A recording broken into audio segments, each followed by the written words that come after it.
The Book of Habakkuk, chapter 1. This is the message that the prophet Habakkuk received in a vision. How long, O Lord, must I call for help, but you do not listen? Violence is everywhere, I cry, but you do not come to save. Must I forever see these evil deeds? Why must I watch all this misery? Wherever I look, I see destruction and violence. I am surrounded by people who love to argue and fight. The law has become paralyzed, and there is no justice in the courts. The wicked far outnumber the righteous, so that justice has become perverted. The Lord replied, "Look around at the nations. Look and be amazed, for I am doing something in your own day, something you wouldn't believe even if someone told you about it. I am raising up the Babylonians, a cruel and violent people. They will march across the world and conquer other lands. They are notorious for their cruelty and do whatever they like. Their horses are swifter than cheetahs and fiercer than wolves at dusk. Their charioteers charge from far away. Like eagles, they swoop down to devour their prey.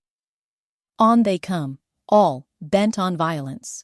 Their hordes advance like a desert wind, sweeping captives ahead of them like sand. They scoff at kings and princes and scorn all their fortresses. They simply pile ramps of earth against their walls and capture them.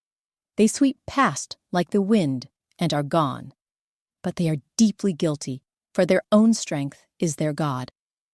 O Lord my God, my Holy One, you who are eternal, surely you do not plan to wipe us out.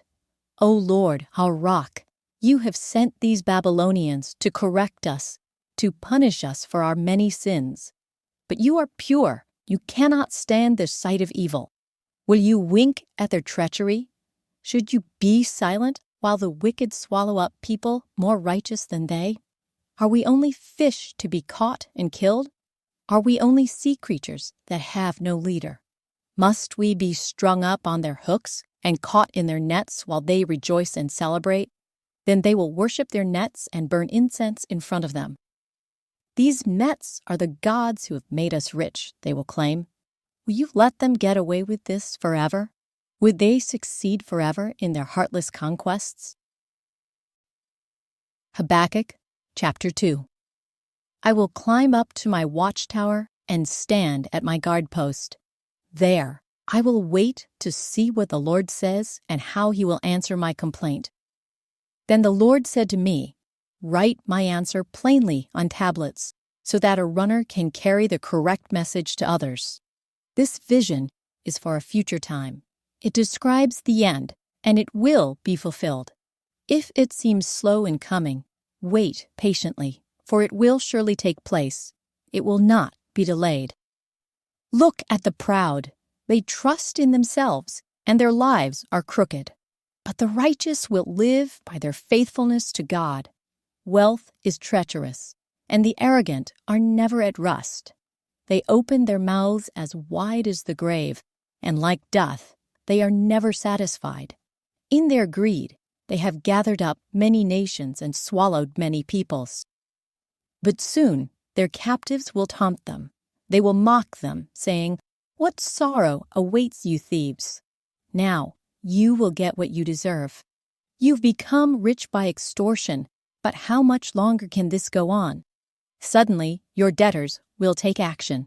They will turn on you and take all you have while you stand trembling and helpless. Because you have plundered many nations, now all the survivors will plunder you. You committed murder throughout the countryside and filled the towns with violence. What sorrow awaits you who build big houses with money gained dishonestly. You believe your wealth will buy security, putting your family's nest beyond the reach of danger. But by the murders you committed, you have shamed your name and forfeited your lives. The very stones in the walls cry out against you, and the beams in the ceilings echo the complaint. What sorrow awaits you who build cities with money gained through murder and corruption? Has not the Lord of Heaven's armies promised that the wealth of nations will turn to ashes. They work so hard, but all in vain. For as the waters fill the sea, the earth will be filled with an awareness of the glory of the Lord. What sorrow awaits you who make your neighbors drunk? You force your cup on them so that you can gloat over their shameful nakedness. But soon it will be your turn to be disgraced. Come, drink, and be exposed. Drink from the cup of the Lord's judgment, and all your glory will be turned to shame. You cut down the forests of Lebanon. Now you will be cut down. You destroyed the wild animals, so now their terror will be yours. You committed murder throughout the countryside and filled the towns with violence. What good is an idol carved by man or a cast image that deceives you? How foolish to trust in your own creation, a God that can't even talk. What sorrow awaits you who say to wooden idols, "Wake up and save us." To speechless stone images you say, "Rise up and teach us." Can an idol tell you what to do? They may be overlaid with gold and silver, but they are lifeless inside. But the Lord is in his holy temple. Let all the earth be silent before him. Habakkuk chapter 3. This prayer was sung by the prophet Habakkuk. I have heard all about you, Lord. I am filled with awe by your amazing works. In this time of our deep need, help us again as you did in years gone by. And in your anger, remember your mercy.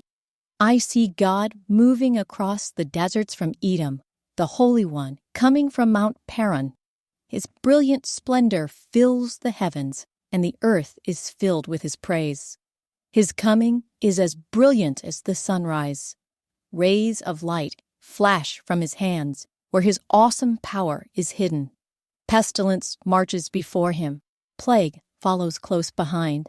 When he stops, the earth shakes. When he looks, the nations tremble. He shatters the everlasting mountains and levels the eternal hills. Who is the Eternal One? I see the people of Cushan in distress and the nation of Midian trembling in terror.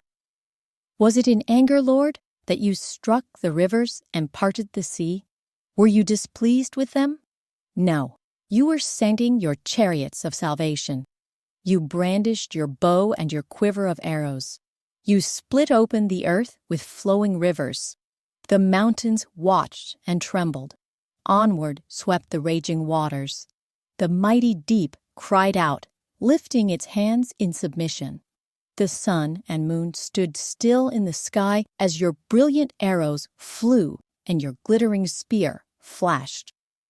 You marched across the land in anger and trampled the nations in your fury. You went out to rescue your chosen people, to save your anointed ones. You crushed the heads of the wicked and stripped their bones from head to toe. With his own weapons, you destroyed the chief of those who rushed out like a whirlwind, thinking Israel would be easy prey. You trampled the sea with your horses and the mighty waters piled high. I trembled inside when I heard this. My lips quivered with fear. My legs gave way beneath me, and I shook in terror. I will wait quietly for the coming day when disaster will strike the people who invade us.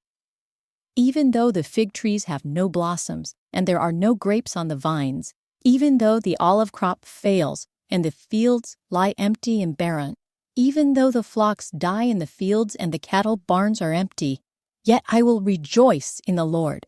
I will be joyful in the God of my salvation.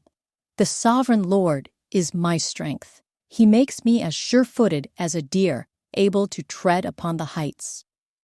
For the choir director, this prayer is to be accompanied by stringed instruments. This reading is from the Holy Bible, New Living Translation, by permission of Tyndale House Publishers, Incorporated.